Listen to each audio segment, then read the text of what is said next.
سود کی تعریف معلوم کرنے کو کہا. دیکھیں سود کی تعریف یہ ہے کہ سود اس زیادتی کا نام ہے جسے مالی معاملہ کرتے ہوئے مشروط ٹھہرا لیا گیا. اچھا. اور وہ زیادتی کسی چیز کا بدلہ نہ ہو. اچھا. جیسے خدا نہ خواستہ کوئی کسی کو 1 لاکھ دے اور کہے کہ جب واپس لوں گا تو 1,10,000.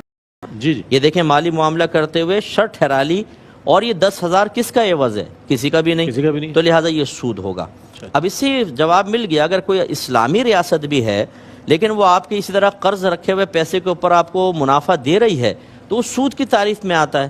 خالی اسلامی ریاست یا اسلامک بینک نام رکھ دینے سے سود جائز تو نہیں ہو جائے گا. ہاں جہاں کوئی مفتی صاحب ایز اے شرعی ایڈوائزر موجود ہوں ان سے آپ معلوم کر لیں تو بعض اوقات ایسا ہوتا ہے کہ وہ کہتے ہیں آپ 1 لاکھ دیں پر منتھ آپ کو اتنے % نفع ملے گا. وہ آپ کے پیسے کو انویسٹ کرتے ہیں اور پھر آپ کو اس کا نفع دیتے ہیں. ان کے ذریعے آپ کر سکتے ہیں.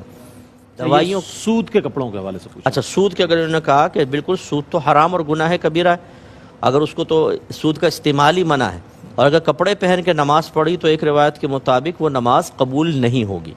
فرضیت سر سے اتر جائے گی لیکن اللہ کی بارگاہ میں وہ نماز قبول نہیں ہوتی جو حرام کپڑا پہن کر استعمال کی جائے. ایسے حرام ادا کی جائے. اسی طرح حرام پیسے سے جیسے حج ادا کرنا تو وہ اللہ کی بارگاہ میں مقبول نہیں ہوتا. ٹھیک ہے.